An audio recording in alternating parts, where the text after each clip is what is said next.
ziua și bine v-am regăsit la o nouă emisiune Puls Românesc. Iată că vara a trecut destul de repede, cred că mulți dintre noi nici nu am observat-o.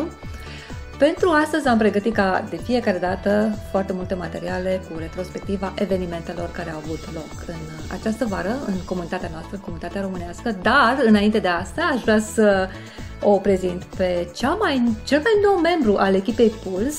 Vorbim despre Brigitte sau Brighi, cum îți spun prietenii tăi. Brighi, bine ai venit în echipa noastră. Mulțumesc foarte mult, mă bucur.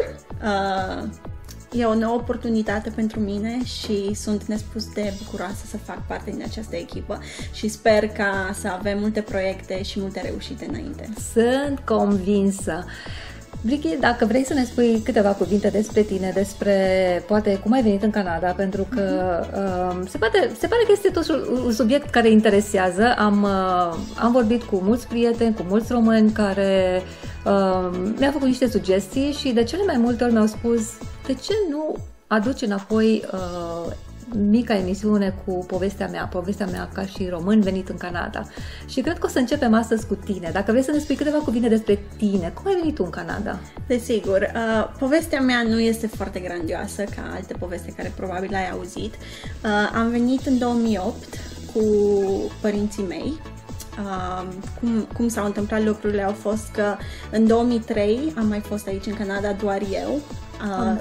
Sora tatălui meu locuiește aici și de asemenea și verișorii și unchiul, și în 2003 am avut oportunitatea de a vizita Canada și mi-am făcut o anumită impresie despre Canada și tot timpul am rămas cu dorul de a reveni. Exact. Aici. Mă bucur mult că ești aici și că cu această ocazie ești cu noi acum. Exact, probabil că nu ne-am fi cunoscut niciodată și acest lucru nu s-ar fi întâmplat niciodată. Și după experiența din 2003, acum, cum ți se pare decizia pe care ai luat-o să vii înapoi? În 2003 am văzut Canada prin ochii unui copil. Și a unui turist, cred că, nu? Și a unui turist și a unui copil, aveam 13 ani, a fost totul doar jocuri și distracție și parcuri și mâncare. Tot ce e mai frumos. Tot ce e mai frumos, da. Bineînțeles, acum când m-am întors, a trebuit să lucrez, a trebuit să merg la școală inițial, a trebuit după aia să lucrez, responsabilități de adult, practic. Exact. Dar multe lucruri au rămas cum mi le-am amintit, locurile au rămas cum mi le-am amintit și nu pot să zic că regret. Asta este foarte important. Nu este ușor să trăim în Canada, de multe ori am spus, nu este ușor, dar când punem în balanță sau cum simt canadienii la sfârșitul zilei, dacă stăm și ne gândim, ne dăm seama că totuși am făcut o decizie bună când am decis să venim aici. E adevărat și știu că așa cum fac și alți români, fac și eu, și anume că tot timpul compar anumite lucruri cu cum sunt aici și cum sunt în Canada, în România, și de multe ori spun, trăim amintirile. Da. Dar cred că până la urmă sunt multe lucruri care aici decurg mult mai ușor și mult mai bine pentru noi. Și mai ales pentru tine. Tu ai venit de copil. Ani. Da, ai venit de copil, ca să spun așa. Tu ai venit cu perspective mult mai mari, mult mai largi.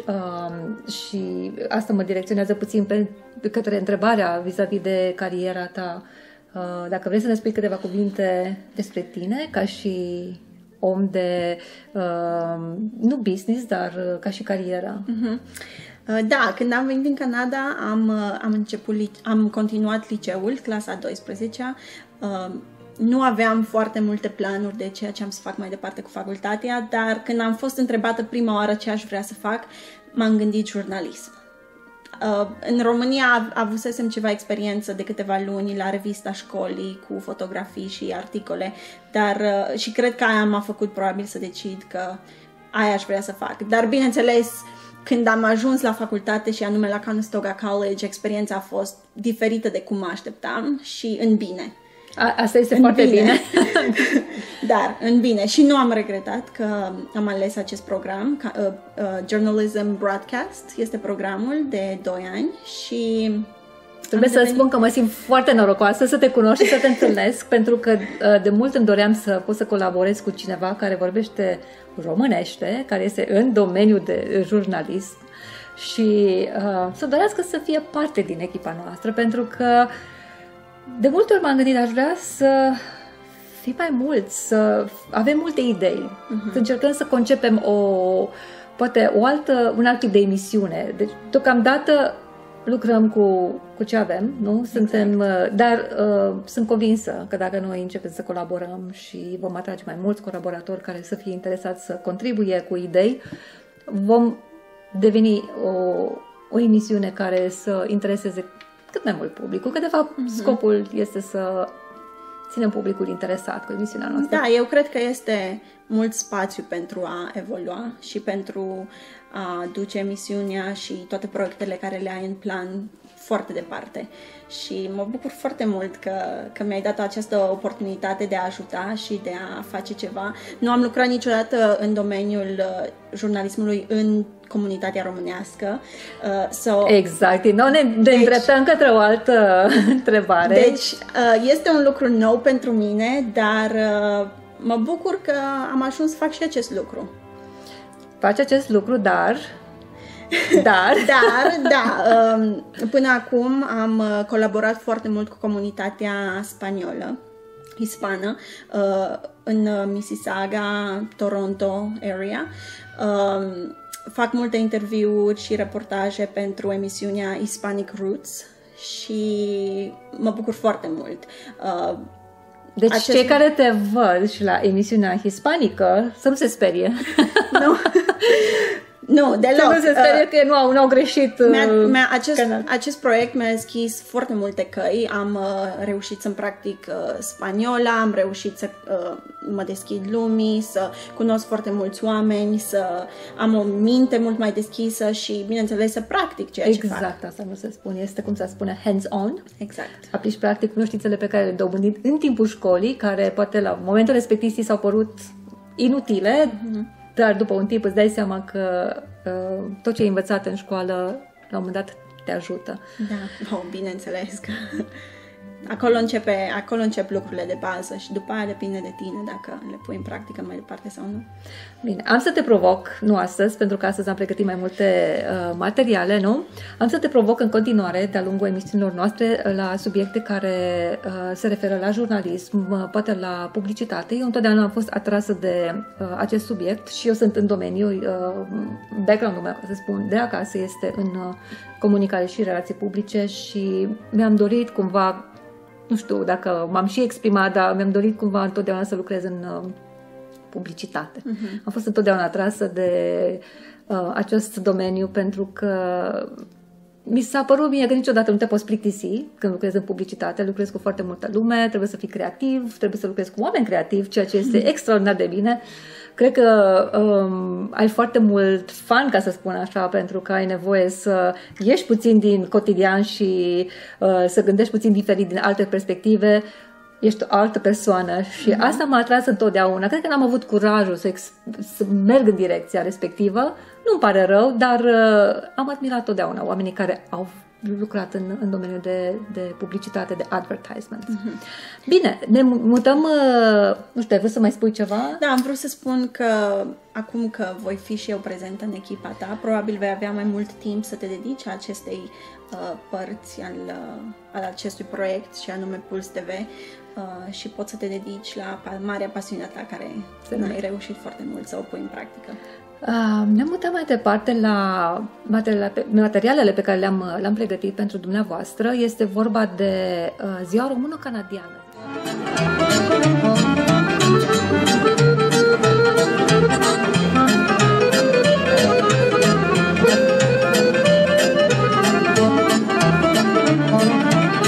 Cine a pus cârciuma în drum, ăla n-a fost om nebun. Cine a pus cârciuma în drum, ăla n-a fost om nebun. Ăla n-a fost om cu minte, cine intră în ea să cânte. De necazuri să mai uite, mai doruleț mai. Ăla n-a fost om cu minte, cine intră în ea să cânte. De necazuri să mai uite, mai doruleț mai.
Iar acum vă rugăm să urmăriți câteva imagini de la picnicul de Sfânta Maria, care a avut loc la Câmpul Românesc anul acesta. A fost un eveniment de succes, pot să spun eu, au fost mulți români. Dacă mă gândesc bine, cred că au fost undeva între 200 și 300 de români. Cred că în fiecare an avem parte de Vremea a ținut, destul de mare. Vremea a ținut cu noi, lumea s-a simțit foarte bine, a dansat. Urmăriți imagini de acolo.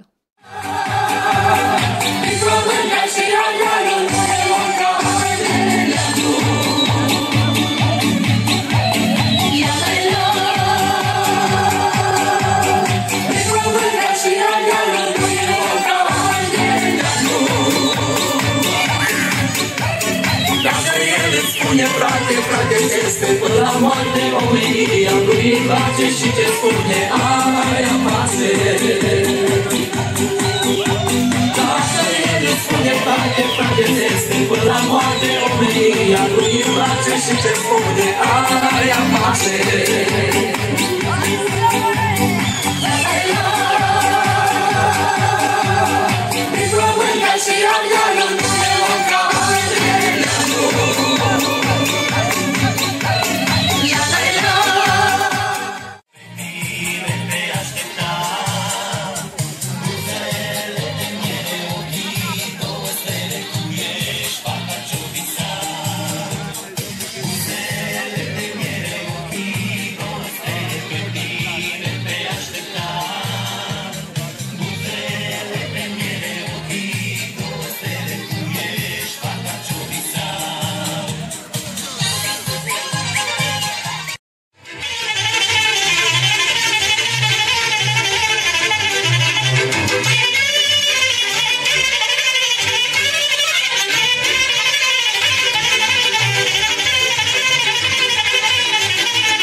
Puteți cu încredere să mă contactați. Vă promit că fac tot posibil să vă pot ajuta și să ne ajutăm reciproc.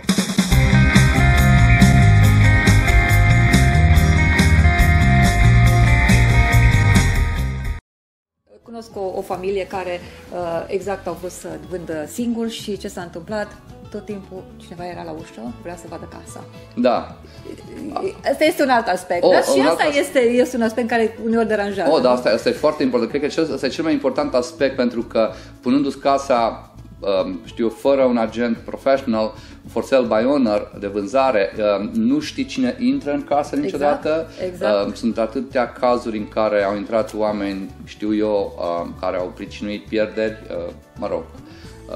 sellerului. Noi știm totdeauna cine intră, cu ce agent intră, avem toate informațiile necesare și niciodată n-am avut niciun fel de problemă pe această temă de siguranța ownerului. Asta dincolo de... pentru că există și alte riscuri, nu? Când nu folosești servicii profesionale. Da, este o invitație pentru, oameni, thieves sau oameni care vor să break in, sau este un for sale by owner, este un target ideal. Dacă vine vorba de inspecție, nu? Atunci când vindem singur casa, din nou, pot fi niște riscuri, nu? Sunt lucruri pe care noi nu suntem cunoscători. Noi, cei care vrem să vindem casa singur, pentru că în ideea noastră câștigăm mai mulți bani, dar de multe ori există lucruri pe care nu le cunoaștem, nu? Da, deci cred că e foarte important să știm că în momentul în care vindem casa, de obicei buyerul face inspecția cu inspectorul lui. Doar în cazuri în care multiple offer situation, deci dacă listing agentul dorește să aibă un multiple offer situation, atunci face inspecția, face un pre-inspection report și pe timpul vizionărilor toți agenții cumpărătorilor văd acel raport și pe baza acelui raport probabil waived, adică nu pun inspecția de finance, de inspection. Condiționat de inspection. Dar asta de obicei când se cumpără o casă. Când se vinde o casă, mai puțin owner-ul face. Da, știu, dar cei care cumpără preferă să folosească servicii profesionale. Deci asta trebuie să înțeleagă cei care vând singuri, că cei care cumpără nu cumpără singuri. De obicei apelează la serviciile profesionale. Deci, din nou, este mult mai bine să existe acest cerc, nu? Da, de obicei, mă rog, anumiți for sale by owner care încearcă să-și vândă proprietatea au anumite defecte latente ale casei care nu vor să le spună listing agentului și dacă nu are listing agent, atunci ei pot să pună casa de vânzare fără să disclose acele defecte și ca consecință, dacă buyerul nu are un inspector professional care să depisteze acele defecte, preiau defectele fără să știe de existența lor și poate la următoarea ploaie sau următoarea furtună constată de fapt că, mă rog, au făcut o alegere greșită. De aceea, prin intermediul brokeragelor, deci dacă listează cu un listing brokerage și cumpără cu un cooperating brokerage, atunci sunt mai protejați din acest punct de vedere. Și dorm mai bine, nu? Da, și dorm mai bine cu capul pe pernă. Am înțeles. Când e bine să vindem o casă sau când e bine să cumpărăm o casă? Care sunt anotimpurile, ca să spun așa? Sau, eu știu, există o perioadă propice de a cumpăra sau a vinde o casă din punctul de vedere a unui specialist? Da, din experiența mea, da, este o perioadă bună de vândut o casă, de obicei începând în luna martie, aprilie, mai, cele mai bune luni de vânzări, când natura începe să înverzească, când landscaping-ul începe să ajută la creșterea valorii casei. Sigur că da. Precum și toamna, să spunem așa, din septembrie, octombrie, poate până la jumătatea lui noiembrie. Asta când vindem. Când cumpărăm, e bine să cumpărăm mai mult în perioada de iarnă, când natura e moartă și landscaping-ul nu ajută deloc la the curb appeal, ca să spunem așa. Da. Și cele mai bune luni pentru cumpărări poate fi decembrie, când este foarte mai slow, în perioada sărbătorilor sau înainte de sărbători, când nimeni nu prea dorește să cumpere casa la momentul respectiv și cine are casele de vânzare le are pentru un motiv, deci sunt obligați să le vândă și atunci cumpărătorii cumva obțin un preț mai bun decât dacă ar lua în martie sau aprilie. Am înțeles. De multe ori am văzut că există o mică confuzie sau nu toată lumea are toată informația vis-a-vis de ce se plătește atunci când se cumpără sau când se vinde o casă. Care sunt taxele? Cine le suportă? Da. Dacă poți să clarifici pentru cei care ne urmăresc acum. Deci, pentru cumpărători, deci agentul de cumpărare nu costă absolut nimica, este plătit de listing agent. Deci, cumpărătorii nu plătesc nimic pentru agentul de real estate, nu plătesc nimic pentru mortgage brokerul cu care lucrează sau pentru banca care le obține mortgage-ul. În schimb, plătesc avocatul pentru closing cost și în aceste closing cost intră legal fee, adică plata avocatului în sine, plus land transfer tax, care se calculează diferit, depinde de area în care se cumpără casa. De exemplu, dacă este în Toronto cu 416, se plătesc două taxe, Toronto Land Transfer Tax și Ontario Provincial Land Transfer Tax. În zona de 905, la nord de Steeles sau în Durham, Peel, Halton, York Region, se plătește doar Ontario Land Transfer Tax, deci este aproape jumătate din prețul total. Dacă tot am ajuns în subiectul ăsta, aș vrea să abordez, după câte am înțeles, urmează să se modifice taxele pentru a doua proprietate, nu știu, cred că, sau sunt taxele mai mari pentru achiziționare poate nu pun eu întrebarea bine, dar înțeleg ce se dacă avem o casă și dorim să cumpărăm încă o casă, ne costă la fel sau din punct de vedere al taxelor? Nu, deci din punct de vedere bineînțeles, pentru first time buyers există acel rebate de până la $2,000 În momentul în care, deci un first time buyer își cumpără prima casă, Ontario, ca provincie, oferă acel 2000, până la $2000 rebate. În momentul în care se cumpără normal la a doua casă și la a doua cumpărare, nu mai obții acel rebate la land transfer tax. Și pe de altă parte, acum s-au schimbat puțin regulile la CHMC, deci când cumperi a doua casă, trebuie neapărat să pui 20% dacă o iei ca investment. Dacă nu e ca investment, atunci poți să mergi cu 5%. Scuze-mă, Da. ce înseamnă investment? Deci investment este atunci când nu o cumperi ca să locuiești în ea, o cumperi ca să ai închiriaș sau ca să poți să o flip, deci să o renovezi și apoi să o revinzi pentru profit. Deci ăla este a doua rezidență și e considerată, deci atunci trebuie să pui 20%.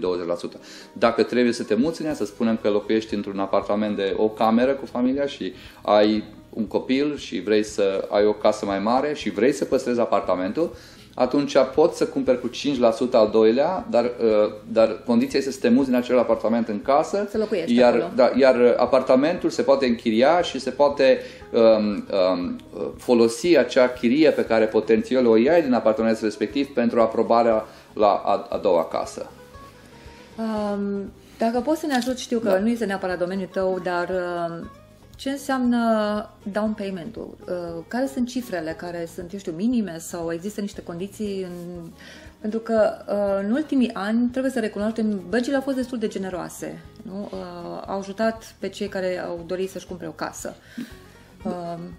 Dacă, de exemplu, în momentul ăsta eu doresc să-mi cumpăr o casă, nu am niciun bani, să zicem. Da, acum minimul este să pui jos ca down payment 5% din valoarea casei și plătești Canada Housing Mortgage Corporation Fee, care, mă rog, este variabilă funcție de ce profesie ai. Dacă ești self-employed, plătești un fee, dacă ești angajat atunci plătești un alt fee. Mă rog, în general, să spunem așa, dacă ești angajat și pui 5%, plătești 2,75%.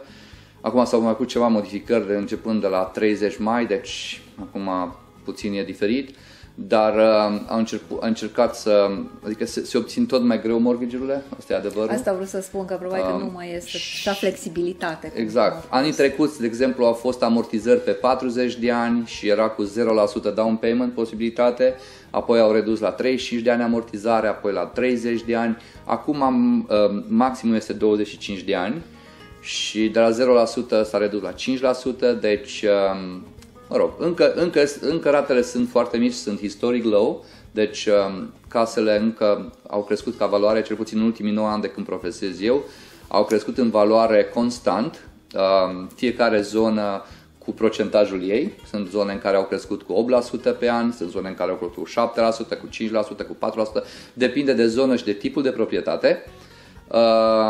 Și doar în 2008 a fost, să spun așa, din octombrie până în 2009, în martie, o perioadă de 6 luni în care prețurile nu au scăzut, au stagnat. Da. Și după aceea și-a revenit înapoi și au crescut în continuare. Creșterile sunt oarecum liniare, nu sunt